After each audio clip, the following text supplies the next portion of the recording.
Welcome, everybody, to the Emerging Screenwriters interview series. Today, we are talking to, well, I'm talking to, not we, you're not talking to him. I'm talking to Conor Dowling. Hi, Conor. Hey, how's it going? Thanks so much for having me. First, I will say this. Conor is an amazing screenwriter. He is also a top 25 screenwriter to watch in 2025, and he's on the ISA development slate. So listen up if you want to learn about his way that he made it onto our list, which is a fun story, actually. Well, yeah, and just I want to say thanks so much for that introduction because, I'm used to interviewing people on podcasts, on documentaries and that kind of thing. So I'm not used to being on the other side of it, but I'm also not used to hearing praise about myself. So there's part of me going like, "What are you talking about? You've got the wrong guy." But I'll take it. Yeah. Well, you are. I've read your stuff and there's exciting things coming up. So let's dive into that. First off, what are you watching or what are you reading? It's so interesting. I'm kind of watching a bunch of stuff at the moment that I probably wouldn't usually be drawn to, but people kept telling me to watch The Pit. I'm not the biggest into kind of like medical dramas and stuff. I mean, I liked House and Scrubs and things like that, but I started watching The Pit, and it's kind of like my go-to show, which is like I'm like eating dinner and watching the show. I'm like, oh, it's a bit graphic at times, but it's so I just don't understand how they write shows like that. They're so like medically accurate, it seems, and then there is something something interesting happening from a structural point of view as well. So I've been really enjoying that. Have you seen that? Yeah, I'm the same exact way. Like, I'm not really Right. into that stuff, and I'm certainly Yeah. not really like a procedural person. But Sure. for some reason, that show, it was like watching the ER version of 24, because it goes Yes. like every hour. Totally. And it was riveting. Right. And the It end of did a good that job. first episode, like that was just such a okay, I'm in. I'm Yeah. gonna follow this show, and it was just so expertly done.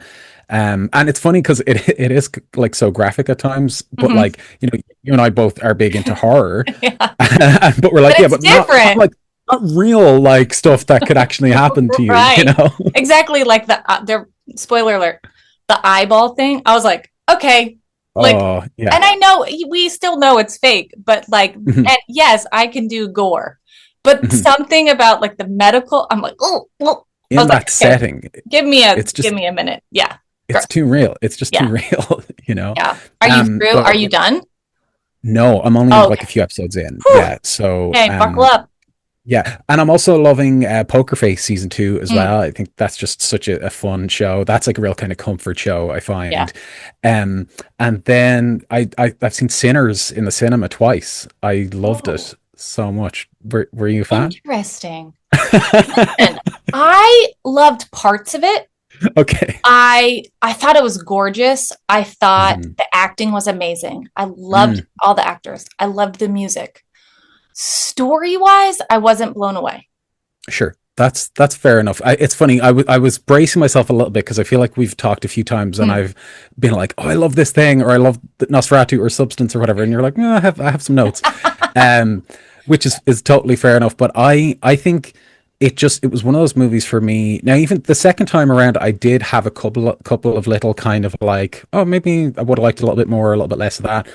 But overall, I loved it. It's like my favorite film so far this year. I think Mm. it's the kind of film I would love to write. It's the kind of like something that has some sort of historical context, that has horror, and that also has Mhm. music as well, because music is a big Yeah. part of my background as well.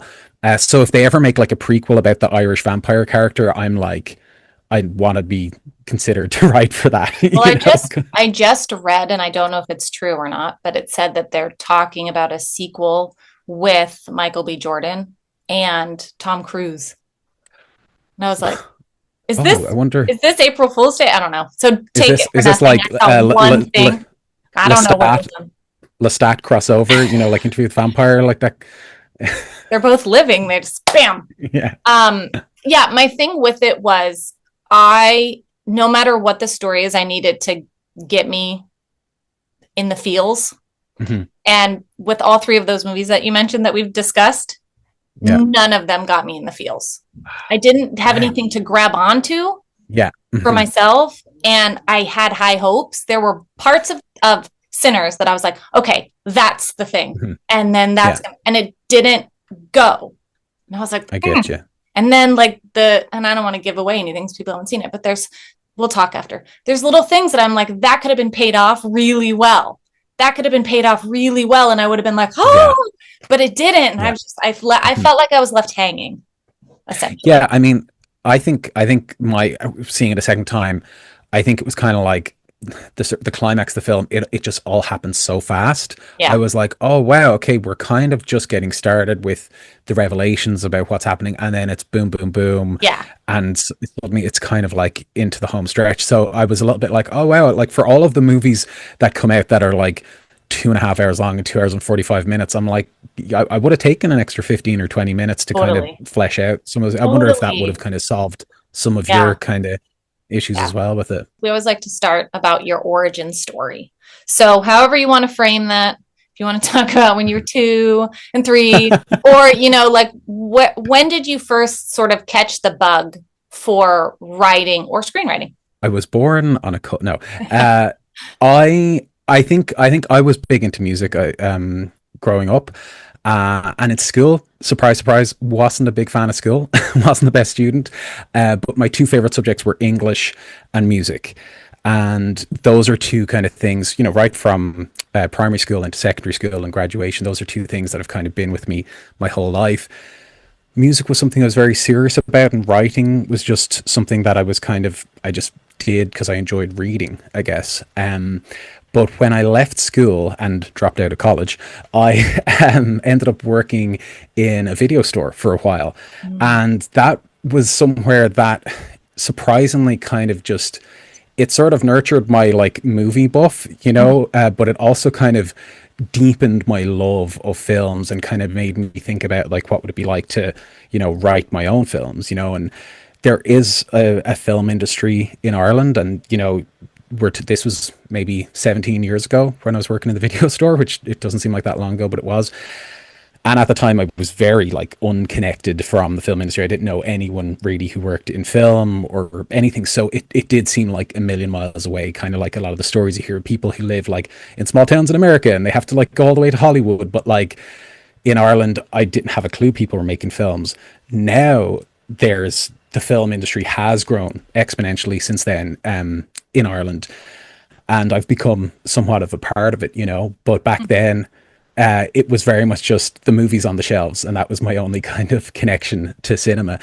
So, yeah, I guess then as I went along throughout the years, I ended up working. I did a college course that was to do with film and TV, and a friend of a friend had a small production company in Dublin, and I was like, can I just be an assistant, Mm. And they took me on, and they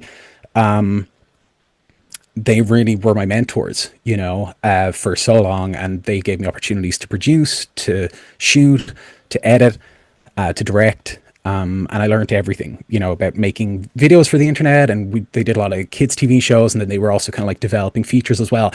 And the first feature film I ever got to be on was a horror comedy about a killer clown that was shot in Ireland. And the guy who wrote and directed it is now a good friend of mine. His name's Conor McMahon, another Conor. The movie's called Stitches, and I remember just being in my absolute element. Like there's like heads blowing up and intestine being pulled out and made into balloon animals. Like, it was just like a dream come true. And that, inspired me to continue on and do a master's in film. And after my master's is when I really got very passionate about screenwriting. And I just read all the books and started trying to write my own feature screenplays. So that's kind of like the short version of my origin story. I'm really stuck on intestines made into balloon animals. I think that's Well, my he one was a takeaway clown, from so your origin story is now I know. I will never think of you without intestines turned into balloon animals, which is genius. And It just is, and I wish I could take credit for it, but I was an assistant on that film set, just soaking it all up and being inspired, and I was seeing people in Ireland making the kind of films that mm, I would, see in the video store and the horror section of the video store, and yeah. like killer clowns from outer space and stuff like that, and be like, wow, I didn't know you could make that kind of film at all in, you know, sort of present day, but also especially in Ireland. A couple of things that you said during that I wanted to kind of ask follow-ups on. So the first one, you said that you sort of jumped on to different productions and had mentors, and you learned a bunch of different, you know, aspects of making films. A lot of times I think, you know, even as we get older, we're fearful of trying and learning stuff like, oh God, editing, it seems such a big thing. How did you, like, what was your mindset when you were kind of diving into all these different aspects? Did you have fear, or were you like, okay, I have no idea what I'm doing, but here we go? I just wanted to kind of know where your mind was. Yeah. So all of that, like, you know, and at the time I was coming into that production company, I was probably about 22 or 23, which, you know, is quite young, you know, in hindsight. But at the time I felt like, oh, I'm already over the hill. Like everyone, you know, everyone has already been to film school and, you know, has a degree in this kind of thing. So I was very eager to learn, but yeah, I was fearful. I had all the imposter syndrome. And I also, in terms of the mentality that kind of let me do it, it was very much like a fake it till you make it, you know, just give it a go. And like I said, I had those mentors, who were very, you know, patient and nurturing, and, you know, they also knew what it was like to be a young assistant, you know, kind of just figuring things out. And I was aware that being exposed to all of these different roles and skills was sort of feeding into this kind of overall picture that I had of what it meant to be a filmmaker, you know. And yeah, like, you know, because when you see a film, before you have any of those kind of experiences, you see directors, you see actors, you see camera people, and you really don't see like the hundreds of other people involved, you know. So like when you're in a production company, you can kind of see a bit of that. And you see sometimes there's a lot of people wearing like 10 different hats as well. Right. But you can kind of see different pathways forward. You didn't even know they were making films in Ireland. You didn't know anyone in that world. How did you go about, was it like, how did you go about kind of like immersing yourself? And now you say, you know, these people, like, what was that process like? It was intimidating. And there was just like, you know, and this is like kind of, you know, I don't even know if Facebook was a thing at that stage, you know, or it was like very early days. Like, so it was a lot harder to find, you know, your tribe and your community then, but that was very much kind of my goal. I did know there was film schools. I wasn't even in like a particularly prestigious one, but it was an opportunity to learn more. And I think through that, it was like, you have to get work experience, like in something that's related to your industry. And like I say, a friend of a friend knew someone who had their own production company. And I remember literally approaching them at a party and being like, hey, can I help you with anything at all? And they were like, oh, we actually need a summer intern and that kind of thing, you know? So I think like, even then, but especially now, there's like always people like in your locality. I think like no matter where you're from, there's always going to be people who are like making stuff, you know, and making interesting stuff. And you know, people I think really just are more willing to kind of help you out than you think they might be, you know.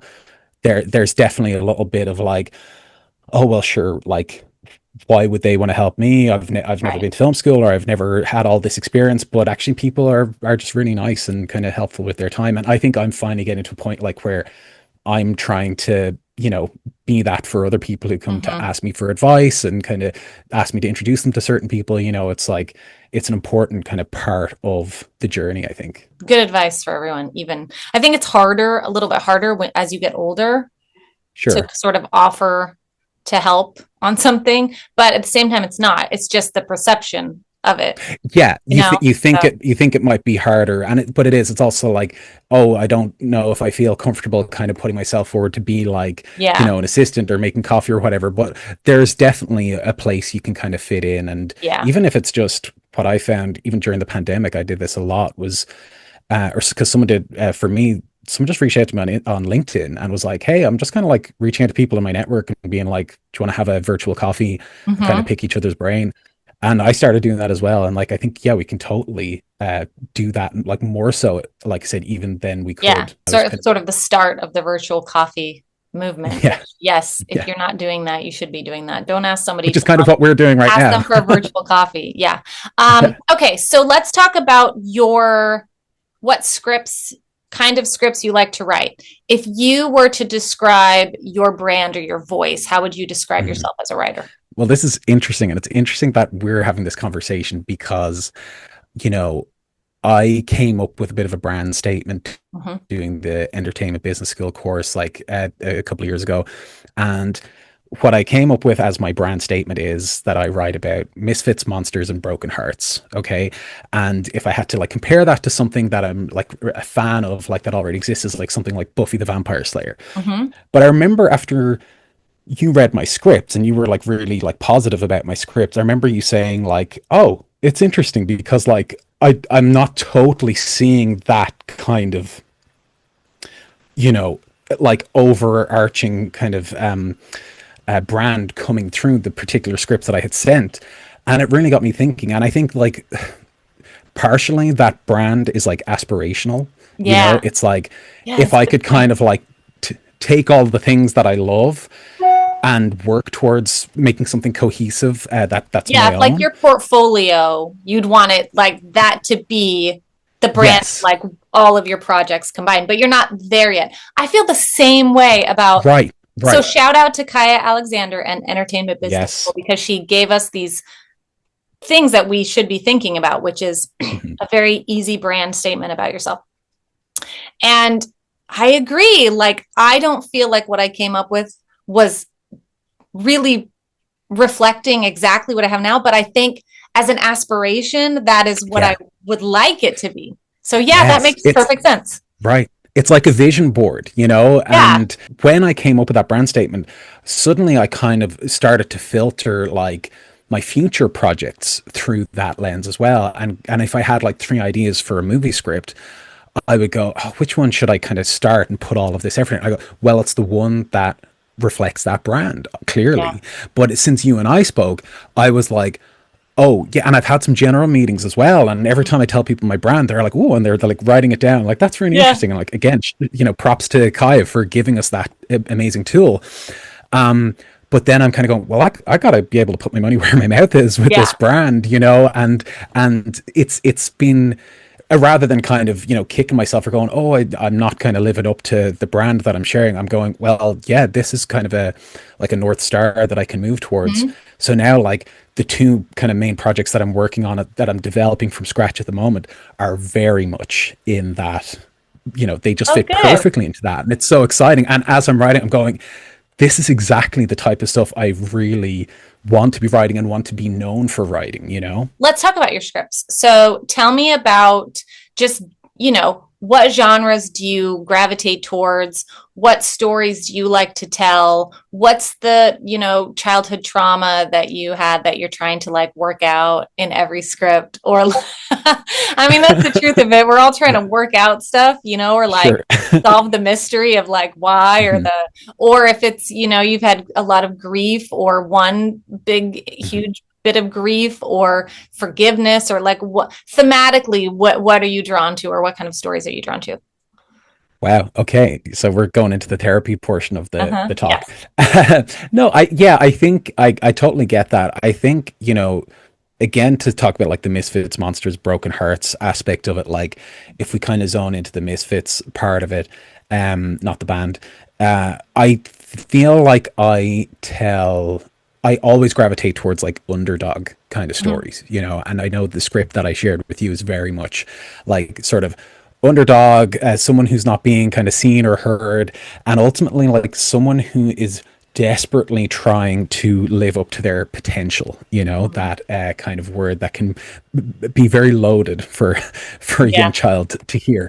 And when I examine my scripts and the things that I've written, over time, that's very much what I'm going for. It's like there's always some sort of underdog who, you know, no one understands Mhm. and ultimately has to, you know, overcome that. So that's very much, and that's, I mean, that's absolutely, you know, I know. I was like, related is that to you? Do you feel like an underdog who yeah. is? I was like, no, I'm a total badass and always have been.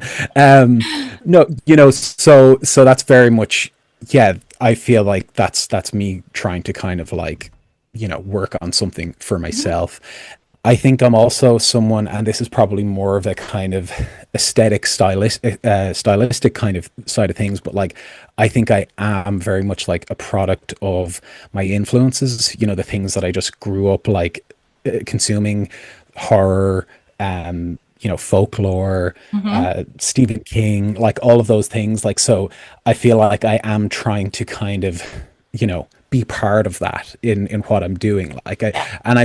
I feel a little bit kind of, there's almost part of me that goes like, no, like there's a voice in my head going like, well, that's not very worthy. That's not very exciting, but I just feel like it is to me, it's Yeah. so meaningful to me, like, because I think, you know, of all of the things I've done over the years, like all of the failed experiments of my life, like movies and books and pop culture, like that's just been the one kind of constant thing. Mm. So being a part of that and emulating some of my influences, like that's like really, and putting my own signature to it, of course, Yeah. that's really, really important to me. How do you start on a project? What's your process like from idea to to getting on the page? Are you like, do you start with a theme? A lot of people don't say they don't find their theme till they're like writing it. Do you start with that? Do you start with a character? Do you start with like a scene that you see in your head? Like, how do you begin and what's your process like? Yeah, I mean, I think it's most sort of exciting and satisfying when like, you know, three seemingly unconnected things come together. You're like Mm, you got a little bit of a maybe a location, maybe a character, maybe a theme or a genre, and then they kind of just like accidentally come together in your head and you go, "Oh my God." And that's very much how one of my novels, because I also write oh, novels yet to be published, but and one of my novels is very much a on brand, and it's set in a video store and it's horror and it's oh, very good. yeah, it's all of those things, and that's very much how that began. But I think typically I'm very driven by premise, like Mhm. I feel like I can't stop coming up with premises for movies, and I'm like, there's not enough time in the day to write Yeah. all these movies, so I really have to kind of pick wisely. And people keep talking about like how ChatGPT can just like spit out all of these like movie ideas, and I'm like, I don't need that, like I really don't, because I'm I just know constantly, I've got, yeah, a whole document. Like yeah, there's never right, going to be enough time. Yeah. exactly. So that's where you kind of like filter through like your brand and go like which one is really going to like reflect me and what I'm trying to do. At least that's kind of what I think. So in terms of, yeah, I come up with a lot of movie ideas, and sometimes you come up with an idea and you're like, oh, this actually doesn't really have legs, there's not Yeah. really much more meat I can kind of put on these bones. But my favorite tool for creativity and for writing is handwriting, writing in a notebook. And I know we live in like a digital age, and everyone's like trying to get you to like, just like use all these fancy features on your screenwriting software. And I'm like, that being on the screen is kind of like the last part of it for me. Yeah. If I can write an entire first draft of a script by hand, I will. I feel like I can just kind of be messy, and I can kind of, add in a lot of kind of placeholders and just get through it. But when it's like on the screen, I feel like it's like, oh, this has to be perfect and look great. Right. I'm gonna try that. I think then I get caught up on my handwriting.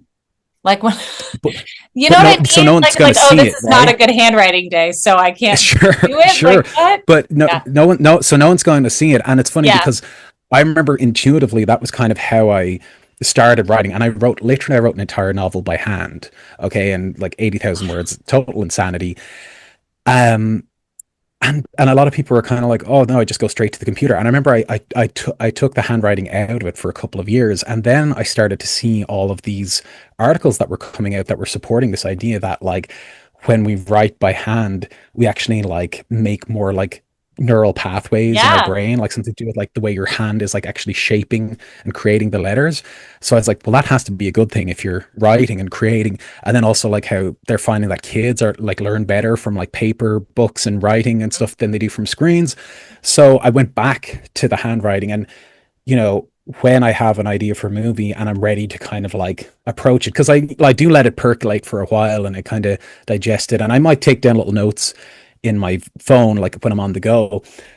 But when I do sit down and I'm ready to flesh it out, I love doing kind of like a sort of it's like a sort of like a almost like a meditative brain dump kind of, open up a fresh page, write your log line at the top or the name or Mhm. basically everything you have so far. And then you just see, once you see that thing, it's like this feedback loop happens, where you see the words on the page and then they kind of, cause you to kind of create more. And I do that until I'm kind of like done with that, Yeah. until I have enough material. And then I can kind of start like, outlining. And I love getting like tactile and putting cards on the Oh, wall. Like okay. I So feel you write so it all creative. out, brain dump, get it, the whole story out, and then you outline or note card. Yeah, Interesting. exactly. I'm gonna try your Yeah, way. totally. Yeah, I highly recommend it. I think it feels like you're being creative. It Yeah. feels like you're doing something creative. And I think if you feel creative, you will be more creative, and it just kind of like feeds into itself. You're kind of just tricking What kind yourself of into doing. this is such a me question. What kind of notebooks do you use? Do you use just like the plain ones, or do you have to go get like a special like notebook? How many notebooks do you go through? I'm a notebook I like saver. It's like you can't use the cool notebook because it's Yeah. Yeah, here's my hot take advice. Use the cool notebook. I Like know. Okay. make a mess in that cool notebook, because that's what it was That's designed gonna for. be your headline for this thing. Use the cool notebook. Yes, Advice from absolutely. Connor.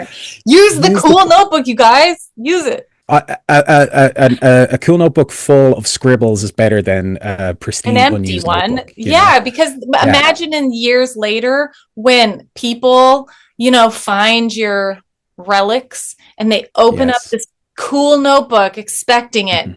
to be full of goodness and it's Right. empty. How Hmm. disappointing is that going to be for your ancestors? Yes. Absolutely. But you also touched on a funny aspect of the notebook thing, because I've thought about this as well. And I do a lot of like journaling as well to kind of just like vent and organize my thoughts, and, morning pages and things like that, like from the artist's way. But I remembered there was a point where I got really like kind of self-conscious about what I was writing. And if I was being totally honest with myself, the thought was, oh, well, like when I'm like a cool, famous, movie rock star, people are going to open these notebooks and like see all of my personal thoughts. So they better be good, Right. and then that just creates this kind of self-conscious like wall, and like you just like freeze up, and so you have to just be like, no one's ever going to see this. I'm going to make a mess. This is nonsense. And then that kind of just like frees you up to like keep Also, going. every once in a while, maybe just within the shitty pages that you're writing, write just the weirdest sentence Yes. or like one page, just write one sentence of like really random weirdness. And that will be the thing that like genius. Yes, exactly. Just Or like just, yeah, mess with those future readers. Throw them off totally. every once in a while. Yeah. Let's talk about your ISA story. So, how did you first become involved with our organization here, ISA, and tell us your development slate top 25 screenwriter to watch journey? It's pretty fast. It This happened. is incredible. Like this has just been such a game changer for me. Um, I mean, I was obviously aware of ISA, and I had a profile, or I still have a profile. And I set up my profile a while ago, and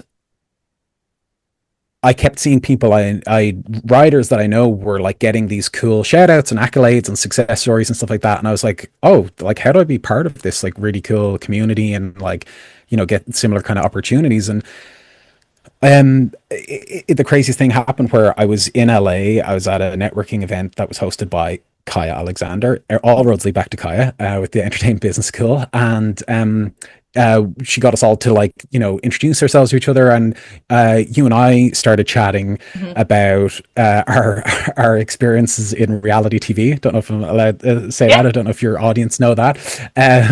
We both have our war stories there, and then also like our love of horror. And I think feel like we like heard each other's brands, and we're Yeah. like, oh, like we should We totally were chat. like, What was your brand? yeah. Your We're brand like, again, I by want the to meet way? you. Yeah. What was your It, brand it again? was Rebels, Minxes, and Macabre. And Yes. again, that's like It's not That's like quite your all of company, that, like, but like, yeah. So my company's Rebel Minx. So I wanted to yeah, throw that in there because that's really the brand is Rebel Minx. totally. And I But there's totally get also that. I'm like, horror in yeah, it. So yeah. So yeah. did it change? No, it's just like what you said before about I'm not quite sure I Aspirational. have all of those with every script, Yeah. but But it's it's like like a, Rebel Minx is there because they're always yes, rebellious and they're always a little bit minxy, about everything. All the excellent. characters are like that. So yeah, I think it's really just Rebel Minx. That's Okay. the Yeah. brand has Well, I mean, changed. I loved it, and it definitely made us want to talk to each other. And yeah, you mentioned about being part of the ISA, and I was like asking about how I could get more involved. Hmm. And then you were like, oh, like, I mean, it's really kind of like open in, environment. Like, send me, something you've written, and catch up with me. And honestly, I didn't think anything was going to come of it. Like, you meet a lot of cool people at networking parties in Yeah. LA, and they promise you the world, Yeah. and you got to take And then there's no it with follow a pinch through. of Yeah. salt. So I'm used to kind of like things, we all are like, we're used to things not really turning into anything. But then, yeah, I reached out to you, and I was really kind of just like feeling like, you know, I've been gradually progressing in my screenwriting career over the past few years. And, I feel like you just have to really kind of put yourself out there and kind of like contact people and do those, go to those events and Yeah. do those emails and follow-ups and stuff like that to kind of actually make stuff happen, because like no one's gonna like break down your door to like give you a screenwriting career. um so I contacted you, and then you read my scripts, and you were like, these are the best scripts I've ever read in my life. Oh my God, these are amazing. Well, that's how I remember. No, you were really complimentary, and you set up a call with yourself and Felicity, and that was lovely, and that was great. And that was like at this just before the start of January 2025. And then you invited me to be on the development slate, and I was like, oh my God, yes, this is so amazing, this is so great. And then you said I was also in consideration to be one of the top 25 screenwriters to watch in 2025, and I was like, oh my God, this is like the best thing ever. I'm so glad I followed up and like, put myself out there for this. And here we are now having this conversation, and like you guys have been so like kind of motivating and helpful, and kind of introducing us to these other writers who are in this group, and trying to help us like access the best out of that we can out of the ISA, and being part of the website. And also to try to encourage us to like take more big steps in our career, Yeah. like, as in, this is such a big milestone, but this is also just the beginning. Oh, that's lovely to hear. I'm glad that it's been positive. And Yeah. we have a lot of people on the development slate, and we can only do so much between Felicity and I. We are a small company, but it's really about recognizing the people who are hustling out there and doing the work and not Right. waiting for somebody else to do it for them. So I would Right. say, when you do reach out and you're polite and you're kind, Yeah. and you want to put yourself out there are always going to be people who go, oh, cool. Yeah. Let me read something. Yeah. Let me take a Yeah. look at this. And as long as you're following up on that, and because everyone gets behind and we all lose track of what we're doing, but Mhm. I think it's about who's helping themselves. How can we help you in what we can do? But you're already out there doing it. So how has this year, been for you professionally? And like, can you talk about any of the stuff that's been like happening for you? Yeah, yeah. Well, like, I mean, because yeah, the continuation of that story of being selected for the ISA Top 25 was, it's funny, because I think when you're a screenwriter and you're doing a lot of like development work and outreach work and just work at home on your scripts, like, you can feel there's poor visibility. Like, people are like, hey, what are you doing anything? And you're like, oh no, like, I'm writing scripts, I'm like, in the desk every day, I'm sending emails, I'm crying, I'm doing everything. um, but so it can be hard, because it can take so long for stuff to get into development or stuff to get made. It can be hard to have actual accolades and good news to share, Yeah. that's good news that feels like good news to people who aren't like, outside the industry, or maybe people who are in the industry. So when I got great news from the ISA, I use it as an opportunity to reconnect with a lot of my network, Mm, people who I haven't talked to in a while, people who I still talk to, and just kind of send out like a group email of like, hey, like, um, some good news. yeah. I've got this great accolade, and again, I'm like, I am Irish, so like I have a hard time kind of like talking positively about myself, but. I shared this email saying like, and also like, let's grab a virtual coffee. Like, what are you up to? It wasn't just all about me. It was like genuinely like, hey, everyone, I'm still alive. I'm still working in the industry, Yeah. despite like how hard it is to stay working in the industry sometimes.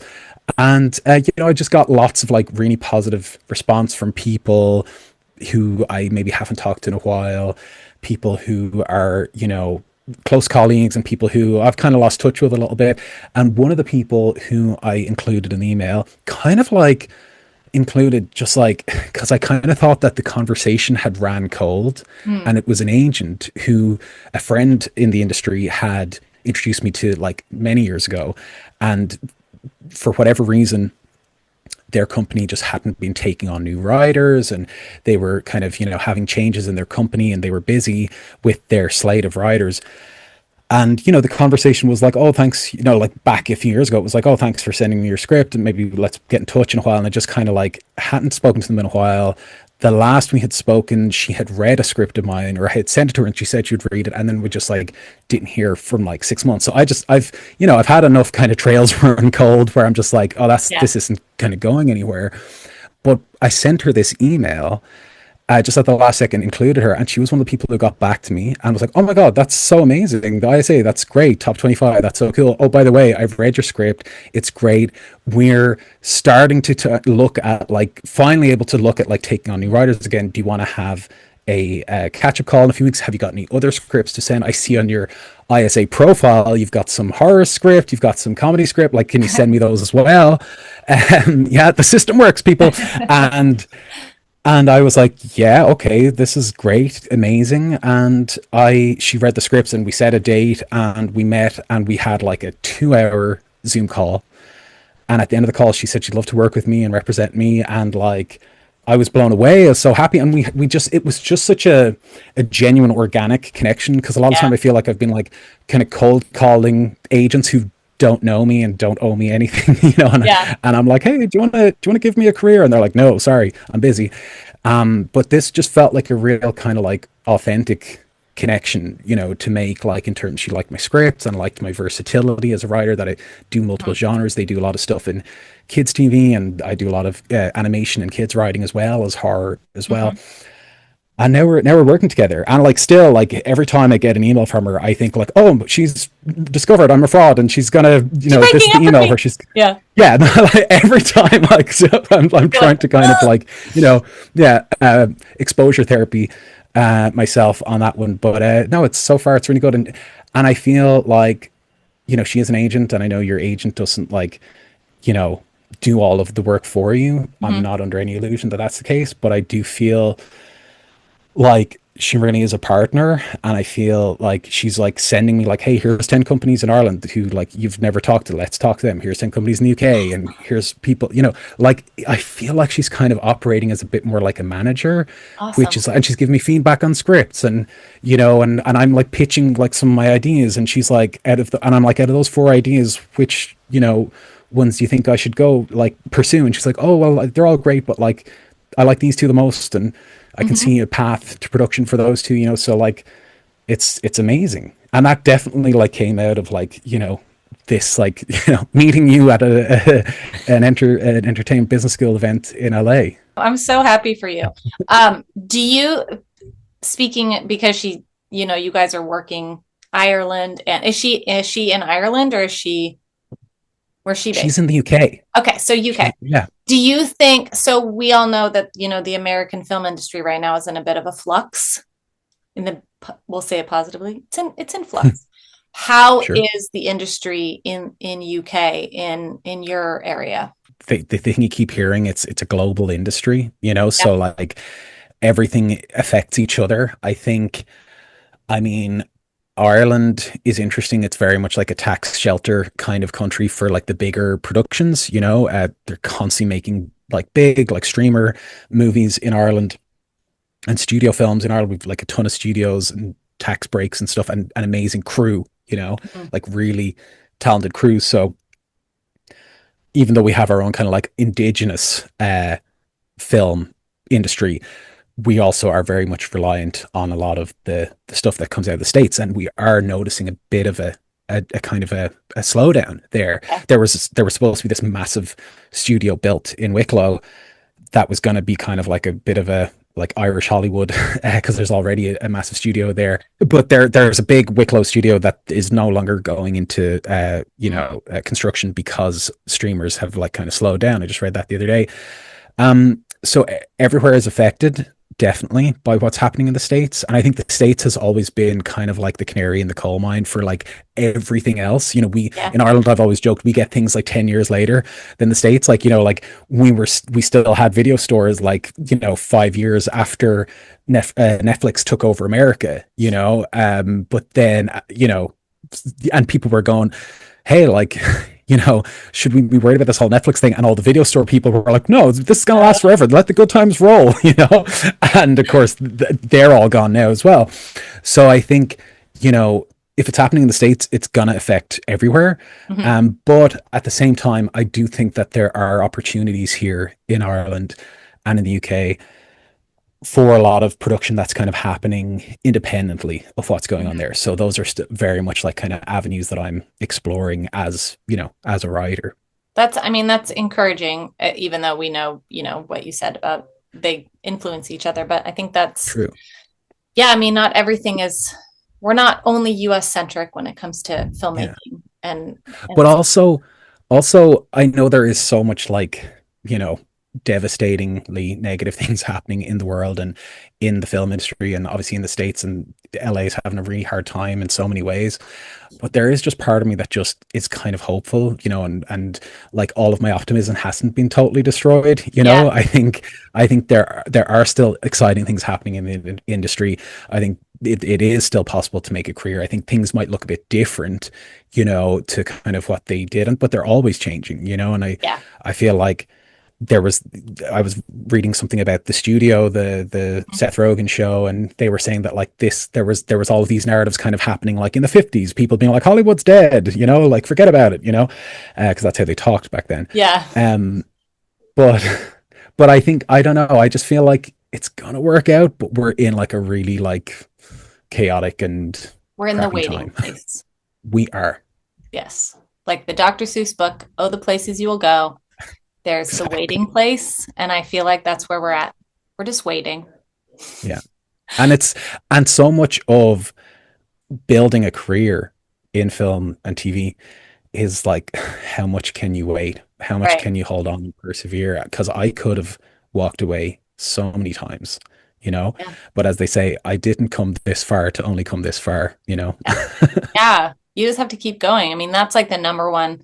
We'll end this with advice, but like you hear a lot of advice about just keep going, just keep going, just keep going. And there is truth to that. You just have to keep Yeah. going, even if it's slow and you're Mhm. just writing in your notebooks and you're continuing on, just keep Yeah. going.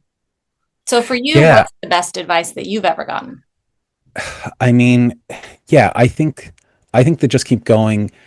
It's I have mixed feelings about that, to be totally honest, because I think on Hmm. one hand it's like, yeah, keep going, but like kind of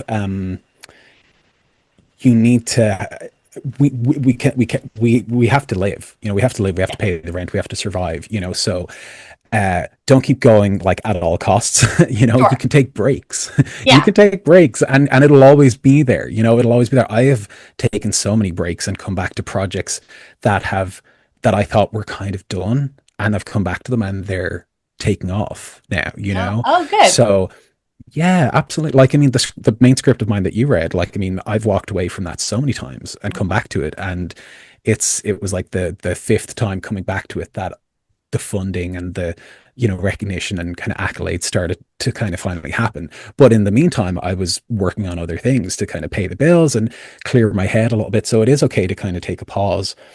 But I think, in terms of my advice, like, I think, with writing or trying to develop any kind of creative career, I think for me, it's like it boils down to three things. And one is keep doing the work, whatever that looks like. That's like learning more, Mhm.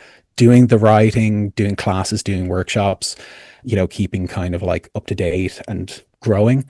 The second part is, about self-belief, and it's to keep believing in yourself, and even if that means like examining the areas that need work and improvement, but still believe that you can achieve things, you can achieve anything that you really want. And then the third thing is to keep putting yourself out there, Mhm. because you can do the first two things and never put yourself out there and be the most amazing writer in the world, and nothing will happen No one will because it's know. so much. Yeah. Yeah, no one will ever know because so Except much of later it down the is line when they read your notebooks. It's like, what an exactly like opportunity wasted. he was a weirdo genius all along. Um, That's funny. That's some really good advice. And I don't think that we can, top that because I think that's all three of those things is what it's all about. So thank you, Connor, for this conversation. Go check out Connor's profile on ISA, reach out to him. He's a joy. So if you ever want to, have a 15-minute coffee, reach Yes, out to Connor. my door is open. Thanks so much, Shana. Thank you. And thanks so much to the ISA. And I'm just really delighted to be part of this community. And I have been telling all of my writer friends to, set up a profile if they haven't already and get involved, because it is so rewarding. And I'm just like, I'm constantly asking myself, how can I, get the most out of this and give the most back to it? Oh, that's awesome. Thank you. All right, everybody, we will see you next time.